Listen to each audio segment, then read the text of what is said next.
തൊഴിൽ YouTube channel മീഡിയയിലേക്ക് എല്ലാവർക്കും സ്വാഗതം. നമ്മൾ ഇന്ന് സംസാരിക്കാൻ പോകുന്ന വിഷയമെന്ന് പറഞ്ഞാൽ റിവ്യൂ ആണ്. Movie review. രേഖ ചിത്രം എന്ന് പറയുന്ന ആസിഫ് അലിയുടെ ഈ അടുത്ത് OTTയിൽ ഇറങ്ങിയ മാർച്ച് 7 ഈ ഒരു സിനിമ OTT പ്ലാറ്റ്ഫോം സോണിയിലാണ് ഇത് റിലീസായത്. രാമു എന്ന സുനിലിന്റെ കഥയെ അടിസ്ഥാനമാക്കി ജോൺ മാന്ത്രികർ തിരക്കഥ എഴുതിയ ജോഫിൻ ടി ചാക്കോ സംവിധാനം ചെയ്ത 2025 ഇന്ത്യൻ മലയാള ഭാഷ മിസ്റ്ററി ക്രൈമാണ്, ത്രില്ലർ ചിത്രമാണ് രേഖാചിത്രം. കാവ്യ ഫിലിം കമ്പനിയും ആൻഡ് മാംഗോ മീഡിയയും ചേർന്നാണ് ചിത്രം നിർമ്മിച്ചത്. അപ്പോൾ ഈ ഒരു സിനിമകളിൽ ആരെല്ലാം ഉണ്ടായിരുന്നു എന്ന് നമുക്ക് നോക്കാം. രേഖാചിത്രം ഫേഷ്യൽ കോമ്പസിറ്റീവ് 2025 പുറത്തിറങ്ങിയ മലയാള മിസ്റ്ററി ക്രൈം ത്രില്ലർ ചിത്രമാണ്. ജോഫിൻ ടി ചാക്കോയുടെ സംവിധാനത്തിലെ രേഖാചിത്രം എന്ന ചെയ്ത തിരക്കഥ ജോൺ മാന്ത്രികൻ നിർവഹിച്ചു. അപ്പോ ഡയറക്ടർ ചെയ്തത് ജോഫിൻ ടി ചാക്കോ, തിരക്കഥ എഴുതിയത് ജോൺ മാന്ത്രികൻ, കഥ എഴുതിയത് രാമു സുനിൽ, നിർമ്മിച്ചത് വേണു കുന്നപ്പള്ളി, അഭിനയിക്കുന്നത് ആസിഫ് അലി, അനശ്വര, മനോജ് കെ ആണ് മെയിൻ വില്ലൻ ആയിട്ട് വരുന്നത്. ഛായാഗ്രാഹം അബു പ്രഭാകർ, എഡിറ്റ് ചെയ്തത് ഷമീർ മുഹമ്മദ്, സംഗീതം നൽകിയത് മുജീബ് മജീദ്. നിർമ്മാണം കാവ്യ ഫിലിം കമ്പനിയാണ് ആൻഡ് മെഗാ മീഡിയ എന്ന് പറയുമ്പോൾ വിതരണം ചെയ്തത് കാവ്യ ഫിലിം. റിലീസ് തീയതി 2025 ജനുവരി 9 റിലീസ്. തിയേറ്ററിൽ ഇറങ്ങിയ സിനിമയായിരുന്നു. പ്രവർത്തന സമയം 140 മിനിറ്റ് സിനിമ തിയേറ്ററിൽ ഓടിയിരുന്നു. രാജ്യം ഇന്ത്യ മുഴുവനും ഇത് റിലീസ് ചെയ്തതാണ്. ഭാഷ മലയാളമായിരുന്നു. ബഡ്ജറ്റ് 6-9 കോടി വരെ ഈ സിനിമ 3-5 ദിവസം കൊണ്ട് നേടാൻ കഴിയുക. ബോക്സ് ഓഫീസിൽ ഏകദേശം 57.30 കോടി റണ്ണായ കളക്ഷൻ, അതിന് എക്സ്ട്രാ കളക്ഷൻ കൂടി 57-30 കോടി രൂപ വരെ ഇവർക്ക് സമ്പാദിക്കാൻ, അതായത് ഇവർക്ക് മാർക്കറ്റിൽ പിടിച്ചു നിൽക്കാൻ ഈ ഒരു സിനിമയ്ക്ക് പറ്റി എന്നത് മറ്റൊരു വലിയൊരു ഞെട്ടിപ്പിക്കുന്ന ഒരു അഭിപ്രായമാണ്. മലക്കപ്പാറയിലാണ് ഈ ഒരു സംഭവം നടക്കുന്നത്. വിവേക് വീണ്ടും SHO ആയി, അതായത് ചേരുകയും വർഷങ്ങൾക്ക് മുമ്പ് താൻ ചെയ്തൊരു കുറ്റകൃത്യത്തിൽ വിശദാംശങ്ങൾ വെളിപ്പെടുത്തിയ രാജേന്ദ്രൻ ആത്മഹത്യ കേസ് ഏറ്റെടുക്കുകയും ചെയ്യുന്നു. രാജേന്ദ്രന്റെ ആത്മഹത്യയാണ് ഈ ഒരു സിനിമയിലെ പ്രധാന വഴിത്തിരിവ്. ഈ ഒരു കേസ് അന്വേഷിക്കാൻ തുടങ്ങുന്നതും രാജേന്ദ്രൻ എന്ന് പറയുന്ന സിദ്ദീഖ് അഭിനയിച്ച ക്യാരക്ടറാണ്.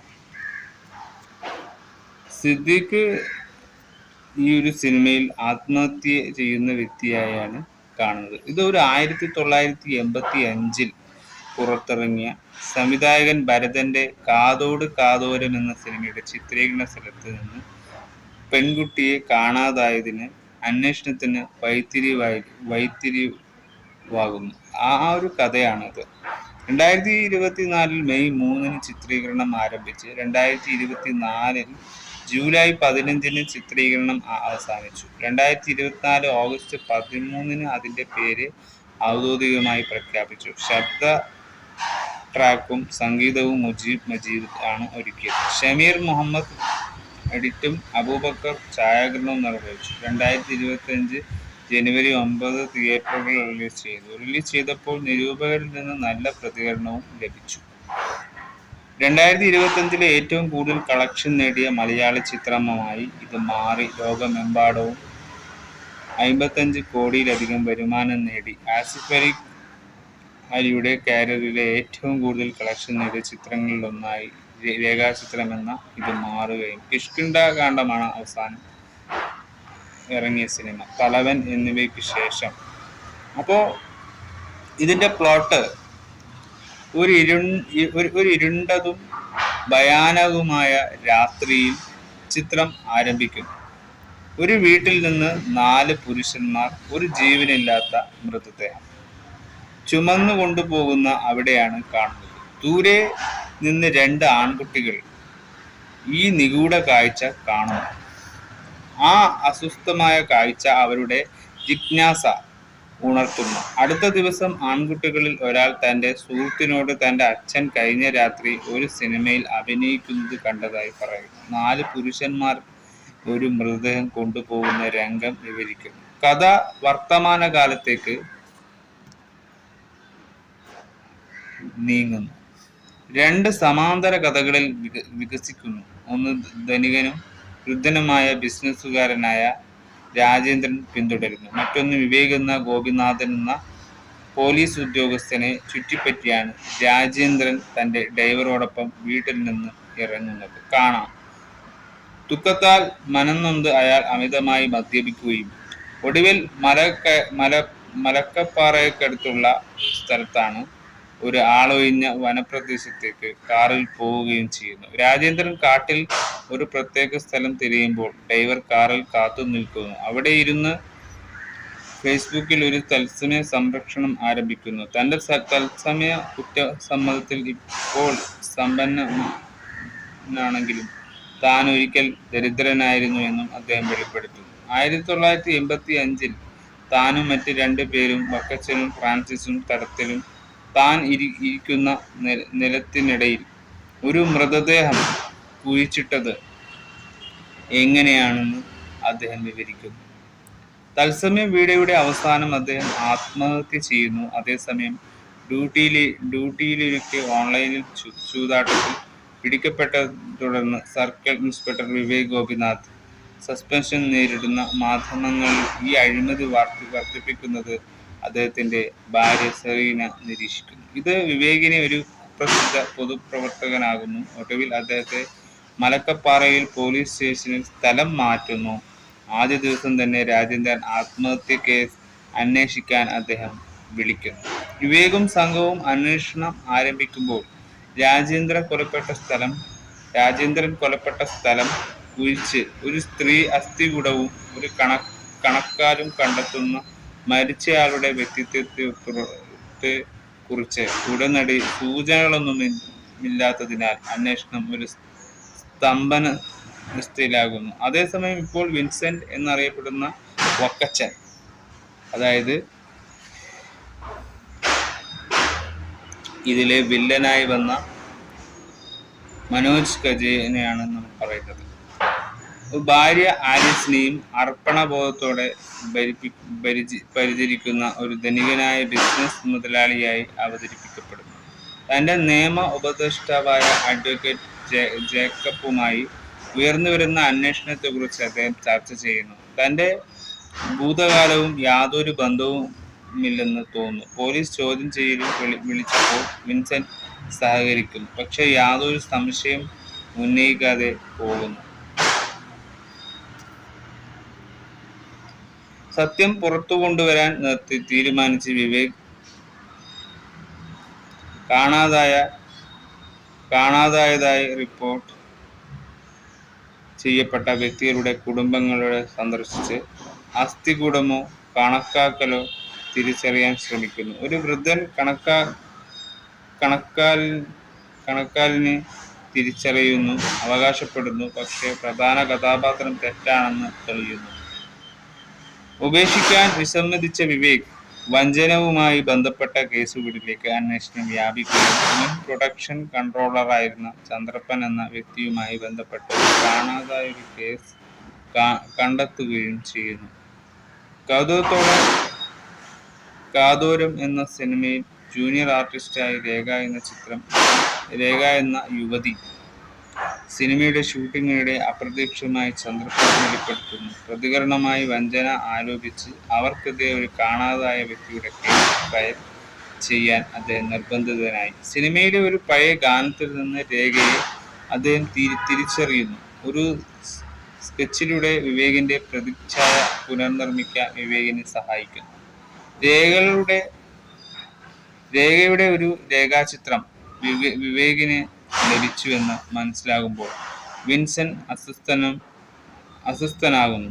കൂടുതൽ അന്വേഷണം അടിച്ചമർത്താൻ വിൻസെന്റ് ചന്ദ്രപ്പന്റെ കൊലപാതകം ആസൂത്രണം ചെയ്യുന്നു. തന്റെ രാഷ്ട്രീയ ബന്ധങ്ങൾ ഉപയോഗിച്ച് വിവേകിനെ കേസിൽ നിന്ന് മാറ്റി ട്രാഫിക് ഡ്യൂട്ടിയിലേക്ക് മാറ്റുന്നു. അതേസമയം വിൻസെന്റിനെ സ്വാധീനിച്ചാൽ ക്രൈംബ്രാഞ്ച് അദ്ദേഹത്തെ കുറ്റക്കാരനാക്കാൻ സാധ്യതയുള്ള തെളിവുകൾ ഏറ്റെടുക്കുകയും വ്യവസ്ഥാപിതമായി നീക്കം ചെയ്യുകയും ചെയ്യുന്നു. ഈ തിരിച്ചടി ഉണ്ടായിരുന്നിട്ടും വിവേക് നീതിക്ക് വേണ്ടിയുള്ള അന്വേഷണം തുടരുന്നു. മുൻ ടാബ്ലോയിഡ് പത്രപ്രവർത്തകനും ബ്ലോഗറും ആയിരുന്ന പല്ലിശ്ശേരിയെ അദ്ദേഹം പിന്തുടരുന്നു. അദ്ദേഹം ഒരിക്കൽ സിനിമാ ഷൂട്ടിംഗ് ലൊക്കേഷനുകൾ വ്യാപകമായി റിപ്പോർട്ട് ചെയ്തിരുന്നു. പഴയ ഫോട്ടോഗ്രാഫുകൾ പരിശോധിക്കുമ്പോൾ വിവേക് ഒരു പ്രധാന വ്യക്തിയായി കണ്ടെത്തുന്നു. സ്റ്റെഫി എന്ന കന്യാസ്ത്രീ ഒരിക്കൽ രേഖയെ കണ്ടുമുട്ടിയിരുന്നു. കാതോട് കാതോരം എന്ന സിനിമയുടെ ചിത്രീകരണത്തിനിടയിൽ രേഖയുടെ കൂടിക്കാഴ്ച സിസ്റ്റർ സ്റ്റെഫി വിവരിക്കുന്നു. ഷൂട്ടിംഗ് സ്ഥലത്തിനടുത്തുള്ള അവരുടെ കോൺവെന്റിൽ ഒരു രാത്രി തങ്ങാൻ രേഖയെ അവർ ക്ഷണിച്ചിരുന്നു. പിറ്റേന്ന് രാവിലെ രേഖയെ കാണാതായി. കണ്ടെത്തിയ കോൺവെന്റിൽ സേഫ് ബോക്സിൽ നിന്ന് വലിയൊരു പണവും ഉണ്ടായിരുന്നു. കോൺവെന്റിൽ പ്രശസ്തി സംരക്ഷിക്കുന്നതിനായി കന്യാസ്ത്രീകൾ സംഭവം റിപ്പോർട്ട് ചെയ്തിരിക്കാൻ തീരുമാനിച്ചു. എന്നിരുന്നാൽ സിനിമയുടെ ഷൂട്ടിംഗിലെ കാലതാമസം കാരണം സിനിമയുടെ നിർമ്മാതാക്കളിൽ നിന്നുള്ള നിയമപരമായ പ്രത്യേകതകൾ ഒഴിവാക്കാൻ രേഖക്കെതിരെ വ്യാജമായ പോലീസ് പരാതി നൽകാൻ ചന്ദ്രപ്പൻ നിർബന്ധിതനായി. കൂടുതൽ അന്വേഷണം വിവേകിനെ ആത്മഹത്യ ചെയ്യുന്നതിന് മുമ്പ് രാജേന്ദ്രനെ അവസാനമായി ബന്ധപ്പെട്ട ബിനുവിലേക്ക് സജീവനിലേക്കും നയിക്കുന്നു. കുട്ടിക്കാലത്ത് തന്റെ അച്ഛനും മറ്റുള്ളവരും മൃതദേഹം ചുമക്കുന്നത് കണ്ട വ്യക്തിയാണ് താനെന്ന് ബിനു സമ്മതിക്കുന്നു. പക്ഷെ അത് കാതോട് കാതോരത്തിലെ ഒരു ദൃശ്യമാണെന്ന് അച്ഛൻ തള്ളിക്കളഞ്ഞു. കാലക്രമേണ ബിനു സത്യം മനസ്സിലാക്കി. അതൊരു യഥാർത്ഥ കൊലപാതകമാണെന്ന് രാജേന്ദ്രൻ ഇതിൽ ഉൾപ്പെട്ടിട്ടുണ്ടെന്നും ഈ വിവരങ്ങൾ ഉപയോഗിച്ച് ബിനുവും സജീവനും രാജേന്ദ്രന് പണത്തിനായി ബ്ലാക്ക്മെയിൽ ചെയ്യുകയായിരുന്നു. സാക്ഷ്യപ്പെടുത്താൻ അവർ സമ്മതിക്കുന്നു. പക്ഷേ അവർക്ക് കഴിയുന്നതിന് മുമ്പ് വിൻസെന്റിന്റെ കൂട്ടാളികൾ അവരെ കൊലപ്പെടുത്തും. നിരാശനായെങ്കിലും അക്ഷീണം വിവേകം മുന്നോട്ട് നീങ്ങുന്നു. സിനിമയുടെ സെറ്റിൽ നിന്നുള്ള പഴയ ഫോട്ടോഗ്രാഫുകൾ നഷ്ടപ്പെട്ട ഇടതു കണ്ണ് തിരിച്ചറിഞ്ഞ ഫ്രാൻസിസിന് തടത്തിലേക്ക് അവനെ നയിക്കുന്നു. 1985 ആ നിർഭാഗ്യകരമായ രാത്രിയുടെ ഭയാനകമായ സത്യം ഫ്രാൻസിസ് ഒടുവിൽ വെളിപ്പെടുത്തുന്നു. കോൺവെന്റിൽ ബിഷപ്പിന്റെ സഹായിയായിരുന്ന വിൻസെന്റ് പുഷ്പം എന്ന ക്ലീനറുടെ സഹായത്തോടെ ചെറിയൊരു വസ്തുതകൾ മോഷ്ടിച്ചു കൊണ്ടിരുന്നു. ഒരു രാത്രിയിൽ കോൺവെന്റിൽ സേഫ്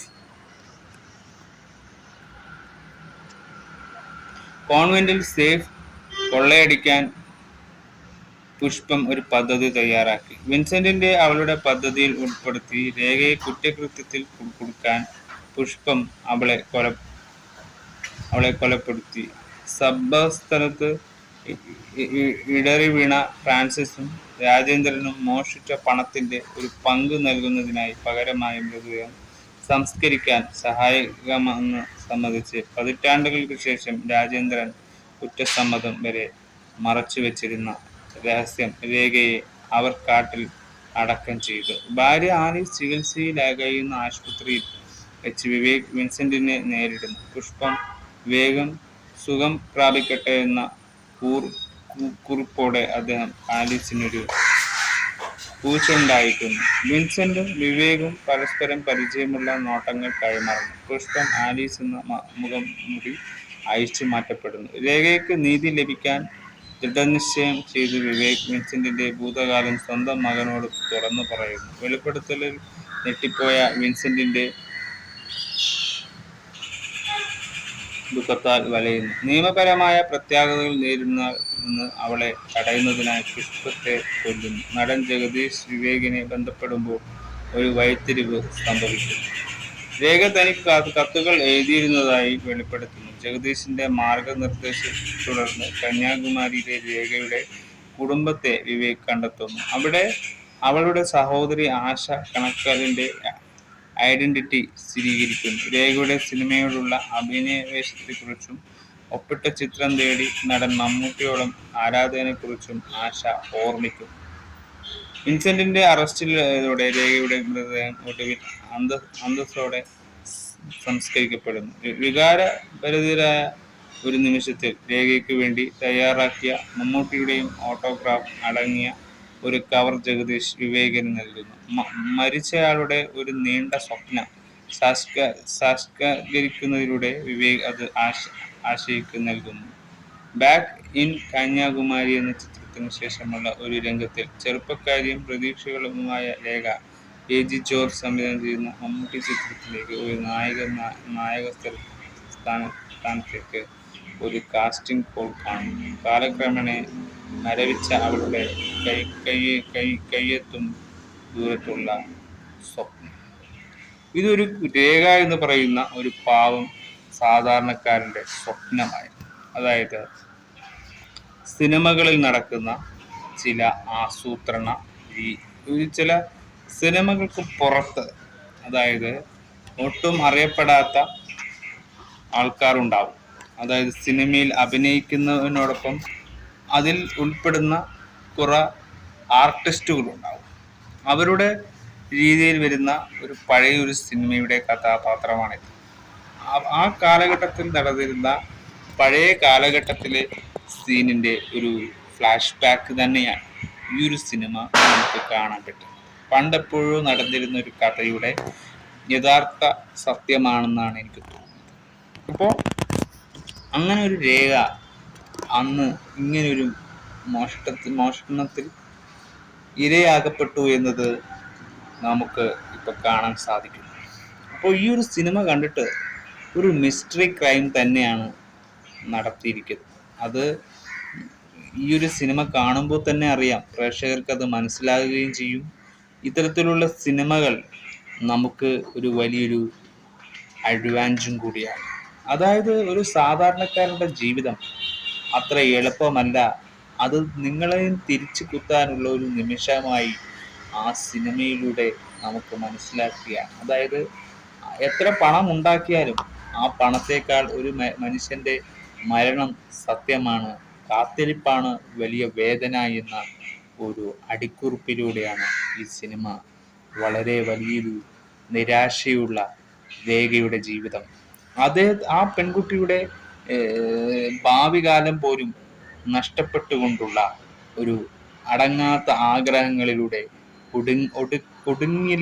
കുടുങ്ങിപ്പോയ ഒരു പാവം സ്ത്രീയുടെ സ്നേഹത്തിൻ്റെ കഥയാണ്.